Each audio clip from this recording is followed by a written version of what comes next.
So some of the terminology around machine learning is somewhat unintuitive, and perhaps that starts with the term learning itself. In most of our personal experience, learning is a slow, ongoing, incremental process.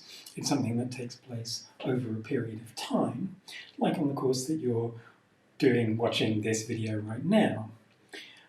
What you don't generally expect, like Neo in the Matrix, is to be able to just instantly download an entire new amount of knowledge and then it's yours and it's over. Now, this is literally true for machine learning as well. But often the learning process is encapsulated in an algorithmic box that essentially you run and then it's over with. It's kind of one and done, and that's it. And that's definitely not the same kind of experience that one would normally have as a human. So often I think it's easier and preferable with machine learning to think of it not specifically as learning, which brings along with it a lot of kind of conceptual baggage and expectations about how things will be able to respond to changes in the environment, and instead to think about it as the construction of models. Now, on the face of it, this might not seem all that helpful. The word model is used also in human experience to represent a whole range of different things. And some of those are indeed computational and mathematical, but lots of them aren't. They may be physical, they may be political, or whatever. And it's not particularly clear on the face of it what all of those things have to do with machine learning, or for that matter, with each other. But if you think about it, what they tend to have in common, what all models in some sense are doing, is that they are representing some aspects of something else and almost always glossing over some others. So, for example, the Airfix Spitfire might accurately represent the external dimensions at 1/48th scale, but it lacks all of the internal engineering and, crucially, it can't fly. Your catwalk supermodel might present the perfect frame for showing off haute couture, but at the same time might be giving potential buyers an inaccurate impression of what they themselves might look like in those clothes. The great statistician George Box famously said, "All models are wrong, but some of them are useful."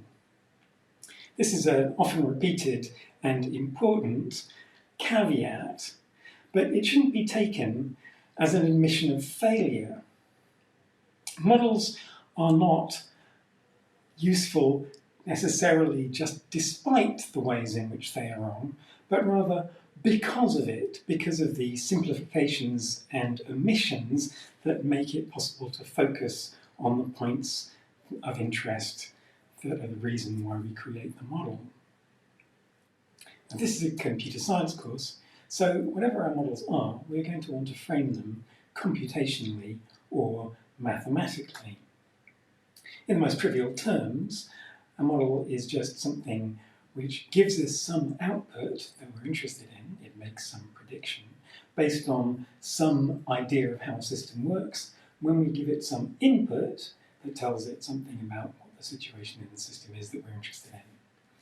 In other words, it's just a function.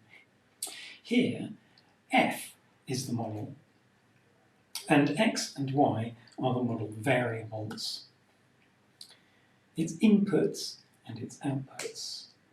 We'll almost always use some variation of the letters x and y in these roles. It's a nearly universal convention, although the terminology associated with them does differ quite a bit. The x's are the input variables, but they may also be known as the independent variables or the predictors, the observations, the measurements, samples or feature vectors. And the y are outputs, but they may also be known as dependent variables or predictions or inferences or labels. Note the bold face indicating that both x and y are in general, or can be at least, vector quantities. There may be many x's, which we will refer to as x1, x2, x3, all the way up to xn, and many y's, potentially y1, y2, y3, and so on. And for the moment, we're also going to be completely agnostic as to the types of these variables. So the model might be inputting numbers, or it might be inputting text, or photos, or videos, or medical histories, or BuzzFeed quiz answers, or spaceships, or drag queens. It might be outputting, but coursework grades, or musical compositions, or dinosaurs, or which Disney princess you are. Of course, in the future, we will narrow down the scope to specific problem classes for which we can find particular solutions. But for the moment, let's keep things as general as possible. In fact, you might describe what we are developing here as a model of a model, and it's general enough to capture a variety of classic examples from physics, biology, economics, etc. So, for example, there are models of gravity, or optics, or reaction kinetics, models of action potentials in the brain, or interest rates and asset prices.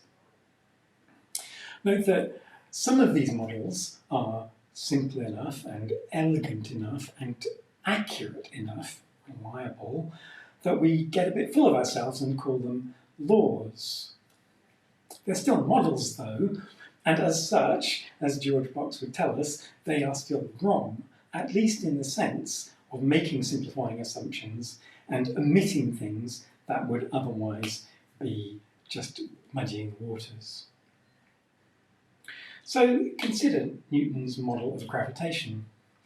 The force between the masses is proportional to both masses and inversely proportional to the square of the distance. This is a functional form describing a relationship between variables. But to get actual numbers out, we need to parameterize it.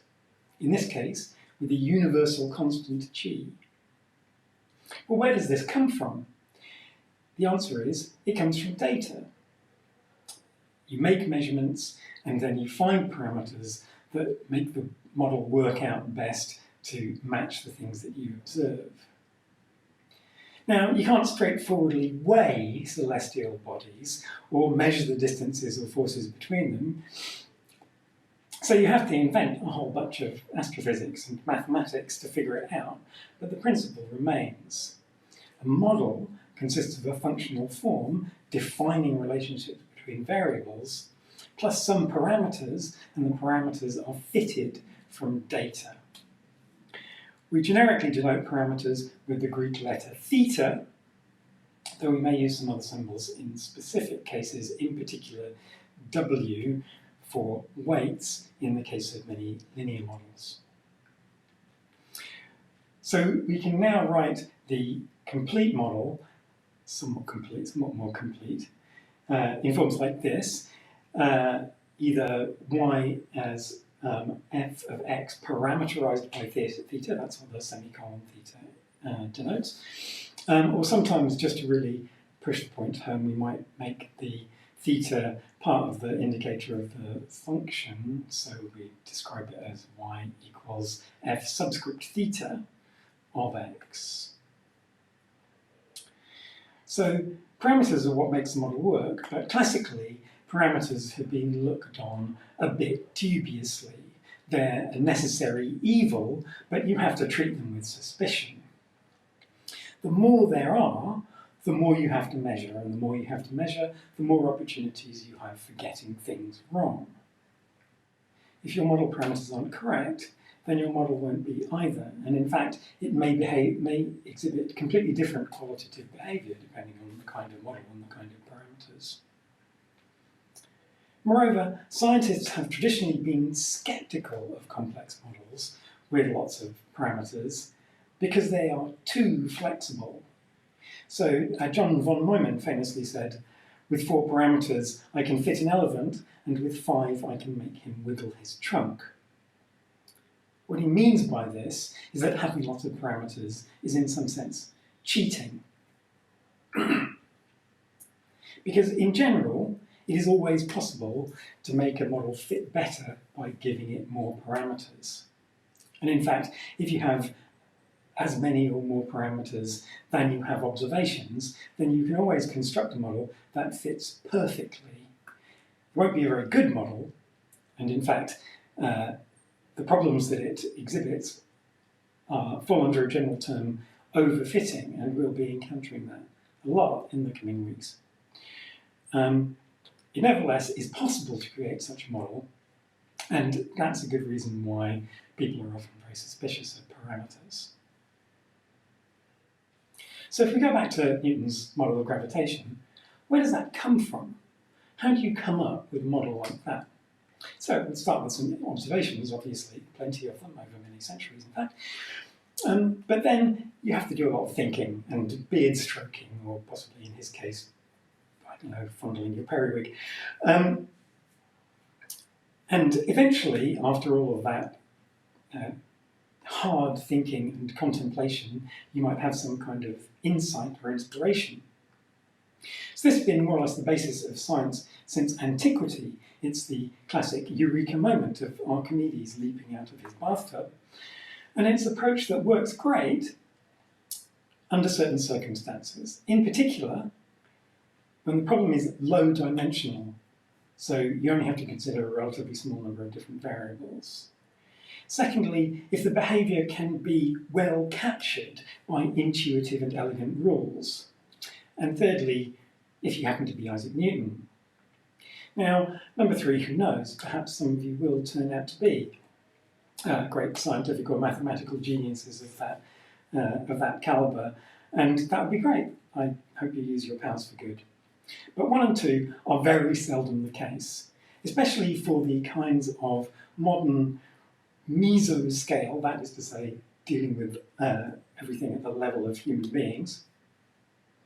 Those kinds of problems tend to be horribly complex, involving lots and lots of factors, many of which may not even be measurable in any way, and interacting in all kinds of, again, completely unfathomable ways. So for these kinds of problems, they're just not really susceptible to simple, elegant, explanatory models which magically relate the variables by some simple functional form. But if insight is thin on the ground for these problems, what we often do have access to is data. Which brings us, at long last, back to the domain of machine learning. Really, this just is a shift of emphasis. Classic physical, economic, physiological, mechanistic models specify behaviour explicitly through the functional form. Machine learning, statistical, implicit models instead move as much of the work as possible into the parameters. They say, we're not sure how this works, but let's see if we can fit our way out of that hole.